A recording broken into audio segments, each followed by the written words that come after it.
Breaking news, House Ethics Committee finds Barsaga guilty of disorderly behavior, recommends 60-day suspension. 2 months mga kababayan. Dapat yung suspension ninyo, hindi lang natin alam sa rules ng House. Will Gatchalian, no work, no pay rule does not apply to senators.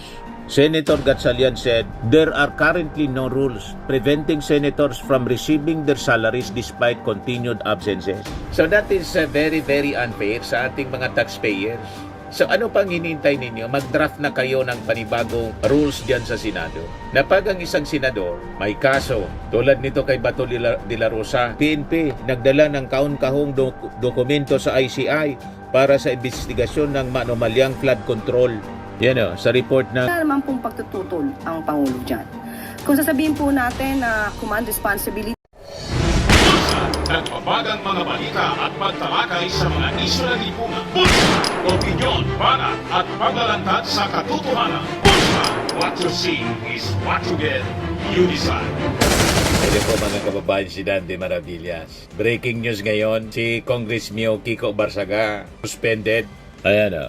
Breaking news, House Ethics Committee finds Barsaga guilty of disorderly behavior, recommends 60-day suspension.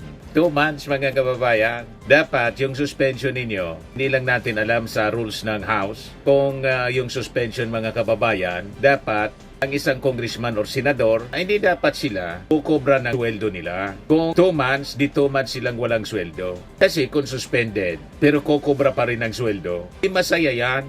Parang si Bato de la Rosa, 18 days na daw na hindi nagtatrabaho si de la Rosa kasi nagtago na po after na i-announce ni Ombudsman Remulla na may warrant of arrest na linabas yung ICC, hindi na nagpakita. Mamaya, balikan natin si Bato de la Rosa. Dito muna tayo sa balita. Breaking news mga kababayan na si Kiko Barsaga suspended for 60 days. Yan ang makuha mo sa katarantaduan mo. The panel recommended suspension without benefits of salaries. Ay tama. Walang sweldo in allowances with a stern warning that a repetition of similar conduct would result to a more severe disciplinary action. The committee also directed Barsaga to remove certain social media posts within 24 hours. House Deputy Speaker Ronaldo Pono, some members of the National Unity Party filed ethics complaint against Barsaga over alleged misconduct, inciting seditious activity, posting lewd content, and flaunting wealth. The Cavite Solon earlier said he was ready to face any sanction, but he believed he did not violate the code of conduct of the House of Representatives. Under House rules, sanctions may range from censure, reprimand, suspension, or expulsion. Pag umulit pa po, expel na ninyo as member of Congress. Hindi pwede, mga kababayan, na may ganyan na congressman. Sinisira niya yung mismong reputasyon ng House of Representatives. Nasisira na nga po yung reputasyon ng House of Representatives dahil marami yung sabit sa flood control scandal. Pagkatapos, nandyan pa ang isang Kiko Barsaga na parang may saltik. Paniwala po ng marami. Sabagay, ma-observe po natin, unstable ang kanyang pag-iisip. Kahit na yung kanyang pamilya. Kaya nga po, sabi po ni Congressman Ronaldo Pono, ipinakiusap ng kanyang nanay na mismo. Palanaan niya kayo dyan kasi hindi na namin kaya na disiplinahin yan. Kasi siyempre, congressman na malaki na. Hindi na po nakikinig sa kanyang magulang. Kung ano-ano ang ginagawa. So, ito na ngayon, pinanksyon ng Congress, ng Ethics Committee, 60-day suspension without salaries and other benefits. At may stern warning. Pag umulit pa siya, mas mabigat na parusa ang ipapatong po ng Ethics Committee. Pwede siyang matanggal, mga kababayan, as member ng Congress. Yun man dapat po ang dapat gawin sa isang tulad po ni Congressman Kiko Barsaga. Ngayon, sa case po ni Bato de la Rosa, sabi ni Senator Will Gatchalian, no work, no pay rule does not apply to senators. Senator Gatchalian said, there are currently no rules preventing senators from receiving their salaries despite continued absences. So that is very, very unfair sa ating mga taxpayers. So ano pang hinihintay ninyo? Mag-draft na kayo ng panibagong rules diyan sa Senado. Na pag ang isang senador may kaso, tulad nito kay Bato de la Rosa, may kaso sa ICC, at ang sabi, nilabas na yung warrant of arrest, biglang nagtago mga kababayan, hindi na nagtatrabaho, hindi na nag-attend ng sesyon ng Senado. So dapat may rules kayo in place. Ito na yung tamang panahon na pag-isipan ninyo. Kasi loging-logi ang ating mga mamamayang Pilipino magsisweldo ng isang senador. Hindi man nga siya senador ng Pilipinas, kundi senador ni Digong. Napakalinaw na ang pinagdilingkuran niya si Digong. Loyal kay Digong, pero nang may pagkakataon na siya na makasama si Digong. Ayun, nagtago, imbes na matuwa siya, mag-voluntary surrender na lang siya sa Interpol. Ayun, hindi na po makita. Di ba po? Luging-lugi yung ating mga mamamayang Filipino kay Bato de la Rosa. In other senators na malamang sa malamang before December po may mga senador na. Ito yung tinatawag na mga big fish na makukulong tulad na naging promise ng ating Pangulong Bongbong Marcos. Pero going back dito muna kay mamaya pag-usapan natin yon. Sa kaso ni Bato de la Rosa, importante mag-draft na kayo ng panibagong rules dyan sa Senado. Kasi sigurado, maraming mga senador ang hindi na makaka-attend ng sesyon. 2 senador, sabit mga kababayan dito sa ICC, yun ang usap-usapan mga kababayan. At yung ibang senador mga kababayan, sabit po sa flood control scandal. So, hindi na sila makaka-attend ng sesyon pag may mga warrant of arrest na sila at nakulong. Or yung iba maybe magtatago tulad ni Bato de la Rosa. So talaga kailangan po ang bagong rule sa Senado. Marami sa mga senador po ang malamang hindi na makapag-attend ng sesyon. Sabi ng mga netizens, same rule, politician, able to read and write, teacher, college graduate, and late passer. Sabi ni Sing Astulio Barona, so make a rule, no work, no pay. Sabi ni Eduardo Espiritu, this is now the right time to impose not attending session, a no pay policy by the Senate Rules and Policies. Mr. Senator Gatchalian, you propose that now as your legacy to the people. Sabi ni Edsel Nagit, dapat mirong rules, no work, no pay sa mga senador. So pwede pa lang mag-absent na walang deduction.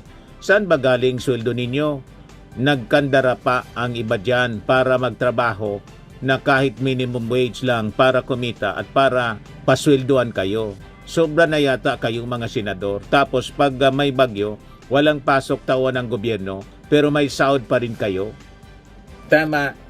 It's high time mga kababayan na may bagong rules both in the House of Representatives tapos sa Senado. Hindi sila mag-attend ng sesyon. Dapat nga, noong panahon ganyan po, kahit sa mga municipal council, per diem lang po dapat. Kada sesyon, kung mag-attend siya ng sesyon, bibigyan siya ng sweldo. Kung hindi siya mag-sesyon, walang sweldo.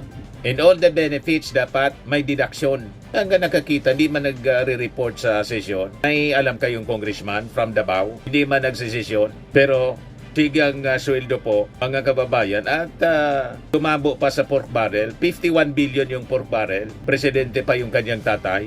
You see? Loging-logi yung ating mga mamamayang Pilipino. Ito naman si Bato, hindi na nagpapakita. Pero magsisweldo pa siya kasi wala sa rules nila. Iba po mga kababayan, panahon na gumawa kayo ng rules para patas po.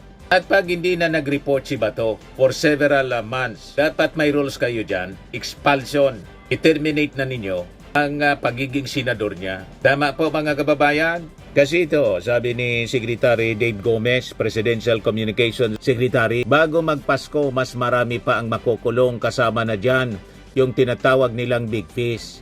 Ang importante lang talaga mapatiba yung ating mga ebidensya sa ating case build up para this time around walang makakalusot sa mga nagnakaw sa bayan. Sisiguraduhin nating mananagot sila at mababawi natin ang kanilang mga ninakaw. Yan ang utos ng ating Pangulong Bongbong Marcos So kasama na dyan yung mga senador. May magpapasko sa kulungan. Yun ang naging pahayag mismo ng ating Pangulong Bongbong. Kasi kahapon, yun ang pinagsisigaw nila doon. Puro anya sapsap, puro dilis. Nasaan yung mga pating, mga balye na anya? Hintay lang po kayo, may proseso ito nga ngayon lang PNP nagdala ng kaun-kahong dokumento sa ICI para sa investigasyon ng manomalyang flood control. Yan o, sa report ng DCRH. Matatanda ang kamakailan lang, nag-turnover din ang hanay ng 95 dokumento na sa komisyon kaugnay ng 28 ghost flood control project sa iba't ibang rehiyon. Seryoso po ang ating gobyerno sa namatuldukan ang massive corruption, lalo na po sa DPWH. Ito nga, sabi rito, 2 SunWest executives in Mindoro flood control case send surrender feelers. Sabi po ng police. Yan sila. Ngayon, doon sa rally, mga kababayan, gusto talagang iugnay sa flood control anomalies yung ating Pangulo. Dahil yung si Bishop David mismo, yung nagsabi sa kanyang nagsasalita doon sa rally, command responsibility daw. Sinagot ngayon ni Jose Claire Castro kasi naitanong po. Pakinggan natin yung kanyang sagot, mga kababayan. You said, you mentioned a while ago that the president is one with the nation in their calls to make the liable answerable to or to be held accountable for their for the issues on flood control and budget insertion. But one of the major calls also in the rallies yesterday was for the president himself to be held accountable, if not by virtue of direct link, by virtue of command responsibility. What is the reaction of the president to these calls?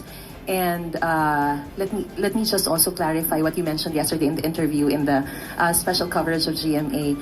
Is the president willing to appear before the ICI if there will be evidence that will link him to those issues? Ang ICI po ay isang independent commission. Kung ano po ang maibibigay sa kanilang maliwanag na ebidensya, wala naman pong pagtututol ang Pangulo dyan.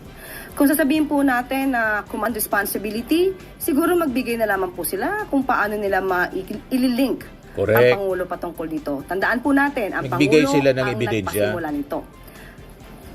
Hindi mabubukas ang ating isipan, hindi mabubukas ang ating mga mata, hindi mabubukas ang ating tenga kung Ginugulo hindi mismo nila si ang Pangulo kwento. Marcos Jr. ang nagpasimula ng pag-iimbestiga Correct. na ito. Nais ng Pangulo na managot ang dapat na managot. Ma'am, just a follow-up. There were also calls for the president to sign as urgent the anti-dynasty bill. Pwede po ba kaming humingi ng reaction lang dito? Pag-aaralan po ng Pangulo kung ano nasa sa loob po ng bill na yan. At tignan po natin kung ano magiging reaction po niya.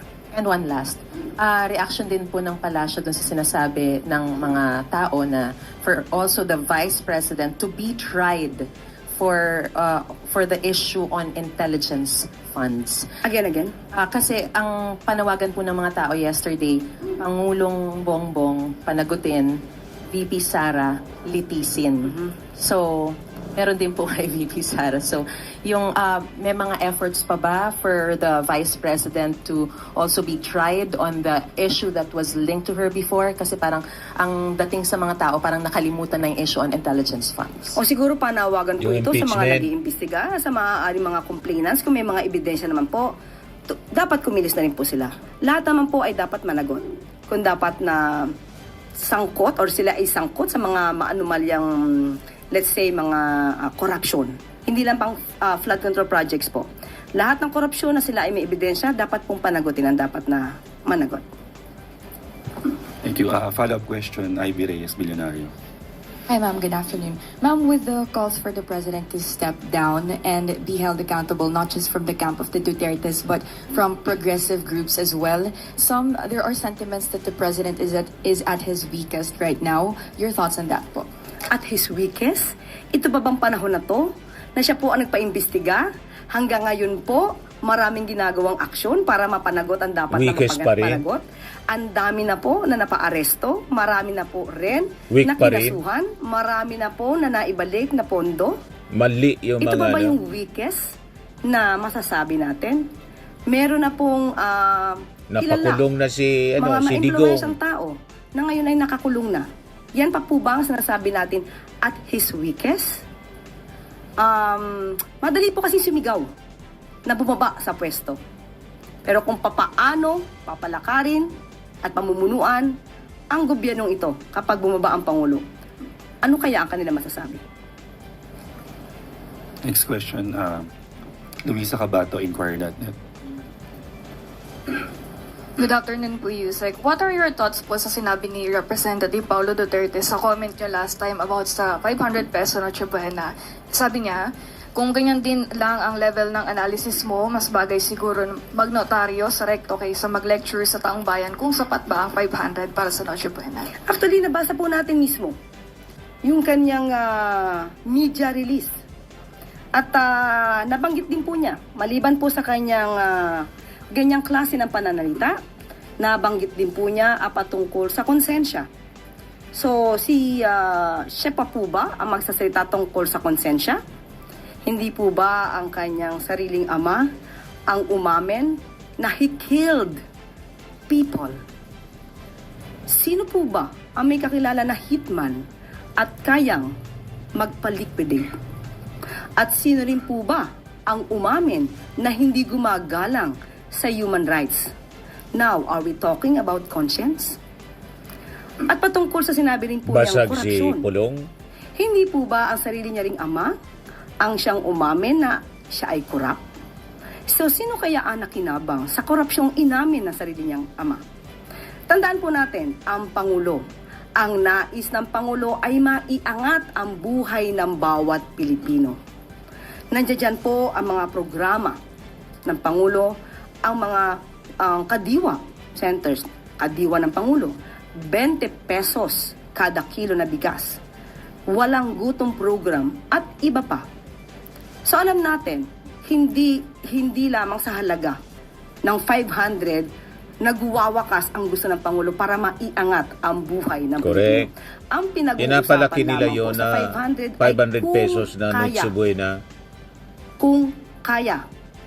Sa mga Maski na mahirap, po, ang pwede isang na yan. eksperto katulad po ni Steve Kua ng Philippine Amalgamated Supermarkets Association Incorporated ay nagsabi Tapos, kung wala kang pang Noche Buena, problema mo yun. Ang ibig sabihin kasi, hindi ka naghanap ng pera, hindi ka naghanap buhay. Magtrabaho kasi, sabi sa Bible, ang mga hindi nagtatrabaho, huwag kakain. Saka yung pang Noche Buena, mga kababayan, depende yun sa'yo kung anong gusto mong kainin. Di ba? Yung mga malls, mga grocery stores, may package na silang pang Noche Buena. Most of the time, ang price niya, 350 to 500 pesos. May spaghetti na siya. Yung mga sangkap, mga kababayan, sa spaghetti, nandun na. Tapos nakapak siya sa plastic. Yun ang ginagawa nila. Gusto lang ninyong tuyain yung gobyerno. Ang tanong kay Pulong, kumusta naman sa distrito mo? Yung 51 billion pesos na pork barrel, baka gusto mong i-share yun pang Noche Buena sa mga mamamayang Pilipino. Kasi hinahanap na ngayon, pinapaimbestigahan na ng Congress. Ang mga mahirap po, kayang kumain sa kaya nilang budget. At hindi naman po pinapabayaan ng ating Pangulong Bongbong Marcos yung mga mahirap. Kaya nga, may mga programa tayo laban sa gutom. Yun mga minention mga kababayan ni Jose Castro. Basta lang kayo kasi makapanira. Kasi galit kayo sa ating Pangulo. Ganun lang naman yan. Gusto ninyong iupo si Sara Duterte. Very selfish. Maghintay kayo kung makaupo kayo sa 2028. Hindi ngayon. Kasi yung term ng ating Pangulo hanggang 2028 pa. Masyado kayong atat. sabi rin po at umayon sa DTI. Ang pinag-uusapan po dito ay kung kaya. Iba po ang usapin na dapat mas marangya, mas festive kapag pinag-usapan natin ang handaan pamasko. Ang pinag-usapan natin dito ay kung kaya. Yun lang po ang issue ng DTI at the time dahil ang DTI po, pinagmamalaki po nila na ang mga manufacturers ay nakausap nila. Manufacturers ng mga basic needs, basic commodities, na huwag magtaas ng presyo hanggang katapusan ng December. Yun lamang po ang gusto ring ipagmalaki ng DTI at ito po ay isinagawa ng DTI para sa taong bayan. Sana hindi po nila ma-miss yung pinaka-essence kung bakit sinasabi po ng DTI nakakayanin ng 500 dahil po napakiusapan po nila na huwag magtaas ng presyo Yun para ang sa mga punto basic doon. commodities. Yun lamang po yun. For our last question. Gusto lang Edith nilang Santos, manira eh. 25. Good afternoon po, Yusek. Dun po sa pag-ban ng e-bikes and e-trikes, although nagbigay na po ng order ang Pangulo sa LTO na ipagpaliban po ito dahil dapat ngayong araw, December 1, ang simula po ng huli nung mga magpa-apply sa mga major roads. Ano po. Aside po from yung pagpapa-defer muna pansamantala, may iba pa po bang order ang Pangulo sa LTO since para pong bumabangga yata yung memorandum ng ahensya doon sa batas po sa mga e-vehicles? Kailangan po bang pahirapan yung ating mga kababayang mahihirap na Laging gumagamit po negative ito itong si Eden mga Santos. Ang mga e-trikes and tanong, e-bikes dahil mas palibasa mura Net at 25, nakakatulong din po sa INC, kalikasan. Hindi po Sara, pagpapahirap ang mga ganitong klase ng polisiya. Ito po ay para sa kasiguruhan ng safety Pahirapan ng gumagamit ng e-bikes, safety sa mga kababayan natin, at tandaan po natin, motorized vehicle po ito. At may batas din po tayo na dapat sinusunod. Hindi po ibig sabihin na kahirapan Gustong ay dapat pahirapan. nating suwayin kung ano yung batas. Ang pagdisiplina po ay hindi para banggain ang issue ng kahirapan. Hindi po issue ang kahirapan dito. Issue to ng pagtupad sa batas para po Safety. masiguro ang safety ng bawat isa. Pero yung pong Republic Act, yung EVIDA law na sinasabi, Yusek, hindi po kaya yun kaya bang i-override nung memorandum ng ahensya? National highway lang po naman ipinagbabawal ang mga e-bikes. correct. Kasi Hindi mabibilis naman po. sa mga secondary roads. Sana po maintindihan po kung bakit merong ganitong klaseng polisiya. Ito po, again, ay para sa safety ng ating mga kababayan. Okay? Balik lang po ko dun sa investigation na na-mention kanina.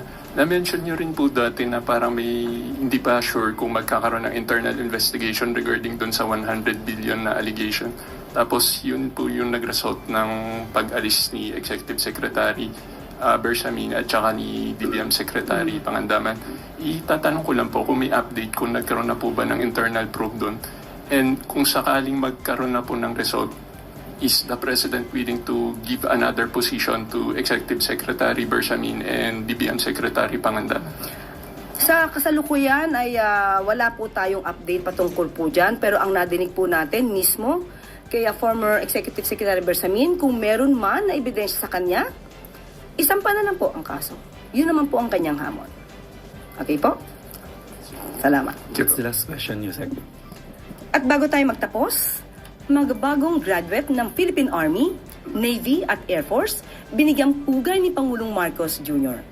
Malugod na binati ni Pangulong Ferdinand R. Marcos Jr. ang mga nagsipagtapos na kadete ng Philippine Army, Philippine Navy at Philippine Air Force sa katatapos lang na joint graduation ceremony kanina sa Philippine Air Force Gymnasium sa Pasay City.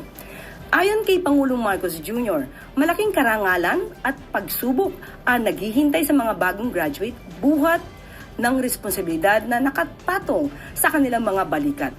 Hinimok ng Pangulo ang mga bagong opisyal ng Philippine Army Class Bumanawag, Philippine Navy Class Sagmaraya at Philippine Air Force Class Kahimdalian na panatalihin ang masidhi at tapat na paninilbihan sa sambayanan.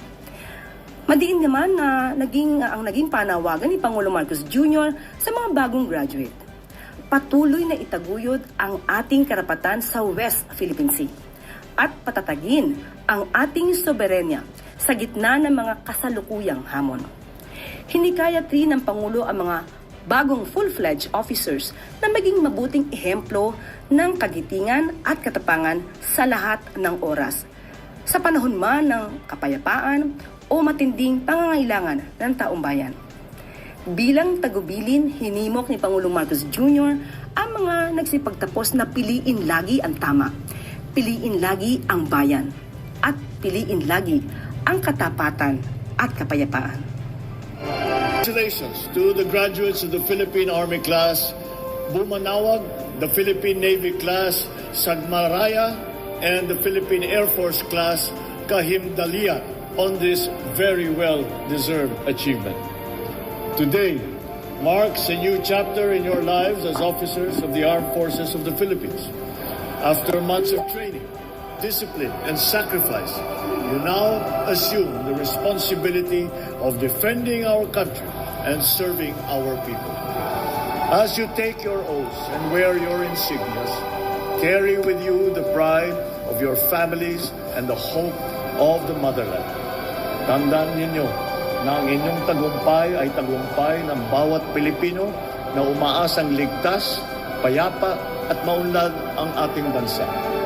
Mabuhay ang sandatahang lakas ng Pilipinas, mabuhay ang bagong Pilipinas. Dito na po nagtatapos ang ating press briefing. Magandang araw para sa bagong Pilipinas. Firmax Firming and Lifting Cream, pinapahid po sa mga pulses in affected area. Mainam po sa paninigas ng mga kaso-kasuan. Ito naman po, Automax Radiant Serum. Sa mukha naman yung application, anti-aging po siya. You will look 10 years younger than your age. Sa mga cancer patients naman po, baka lang gusto ninyo itong itry. Neng siya Red Mix Fruit Drink. Hindi mo po siya gamot, food supplement siya. Kaya lang, gawa siya mga kababayan sa goji berry. Yung goji berry may anti-cancer properties. O ngayon, yung mga inquiries ninyo, dumiritso na lang kayo sa aming messenger sa Facebook para masagot namin agad. Ayos pa? Ayos na ayos niya, Mr. Maravilla. Sa mga nagana po ng malinis and spacious fitness gym, pumunta lang po kayo sa aming Colossal Fitness Gym. May Grab car rental din po kami. But anyway, ito po pala yung aming bagong product na binibenta online. I am worldwide amazing pure organic barley powdered drink mix from Australia. Negosyo to ng aking anak na architect entrepreneur Riz Maravillas. Ayan po. Kontakin na lang po ninyo siya, Riz Maravillas on Facebook. Ang mga health benefits niya, boost immunity, improves digestion, enhance energy levels, packed with antioxidants, prevent cancer. Ito naman po yung bago naming product na binibenta online.